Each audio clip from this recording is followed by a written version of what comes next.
G'day everyone, welcome back to MMA FAN TV. This is the Red Corner episode 1 where we essentially go through a few news stories in the MMA world throughout the week.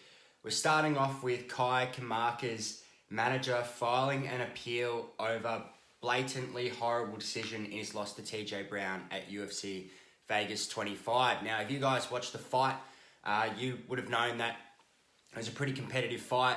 However, I think most people would agree that Kamaka won. I had Kamaka winning all 3 rounds.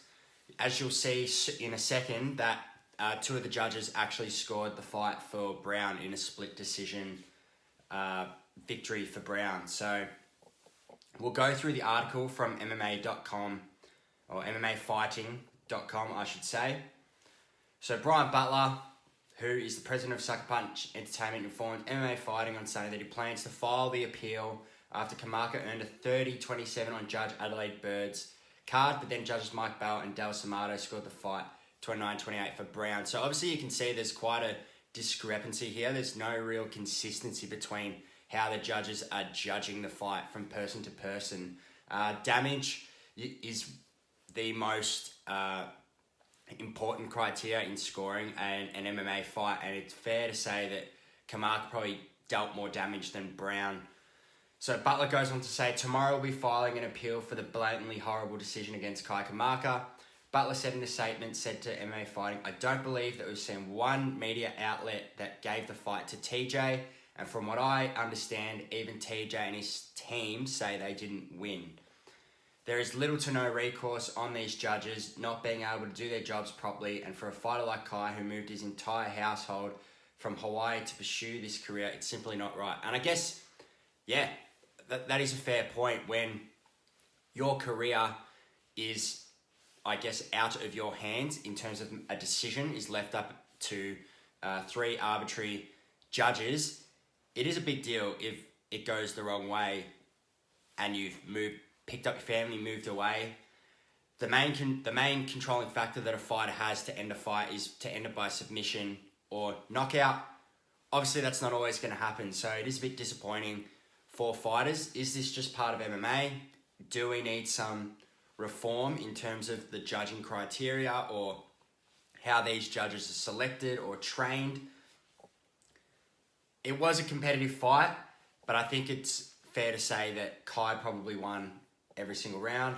If we have a look here, we can see the scorecard. Mike Bell scored it 10-9, TJ Brown in the first, 10-9 Kamaka in the second, and then 10-9 Brown in the third, with Sal D'Amato doing the exact same thing. And then Adelaide Bird had it unanimously for Kamaka. So there is a massive discrepancy between the judges there. So, what do you guys think? Do you think the judging needs to get better? Do you think that they can overturn this decision? I think in the past, having a look here, they rarely ever result in a fight being overturned unless there's like an actual error in the scorekeeping or reporting on the scorecards of the judges. So that'll be interesting to see. We'll move on to our next story. Okay, so in our next story, we've got Zabit considering retirement after removal from the UFC rankings. Throughout the week, Zabit was removed from the rankings, and there's been a lot of speculation as to what is actually happening with Zabit. There's a lot of sources out of Russia claiming that it's likely to be the end of his career. A reporter from Russia, Igor Lazarin, basically said, I've spoken to Zabit's close people to see how things are going. They say Zabit is most likely to end his career and not fight anymore. And basically the answer that was given, no special motivation, tired of fighting, and that's what they say. I have heard a few other rumours that Zabit has seen how Khabib's life has changed being such a star that he can't walk outside his house without being recognised. So Zabit, if that's true, power to you. But it's really sad to see that, a up-and-coming contender or even really a championship contender in the division is looking to end his career early. But that being said, and what Dana always says, if you're a fighter, you don't have the desire to fight, better to retire than to push through fighting, because if you don't have that killer instinct or you don't have that will to fight, it's always going to end badly for you. Alright, to finish things up, we've got Rose Namajunas following UFC 261 title win. Obviously, Rose knocked out Weili Zhang in amazing fashion with a big head kick, KO, heard around the world. This article here on bjpen.com basically refers to Joanna wanting the winner of that fight. And maybe if Zhang had won that fight, there was a good chance the UFC would have booked that rematch, because the fight between those two was awfully competitive, awfully close, and one of the best fights I've ever seen, regardless men or women.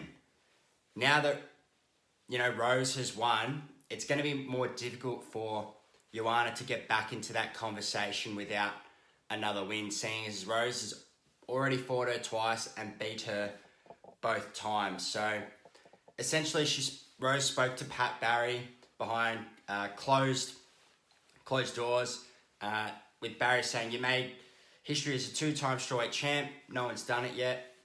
And in response, Rose says, "Okay, I love Joanna, but she's going to be mad. She's going to be pissed. She was just saying, give me whoever, the winner. I want the winner of both of them." And Joanna, she was like, so it's possible the UFC could still book that fight, but it may mean that Joanna needs to take another fight, win that before she can get a shot at the trilogy fight. So would you guys be interested in seeing a trilogy fight between the two of them? To be honest, I think it'd be still good viewing for all of us to see. There you have it, guys. Nice, short and sharp. The Red Corner, episode 1. Let us know if there's anything else you want us to touch on throughout the week. Thanks, guys.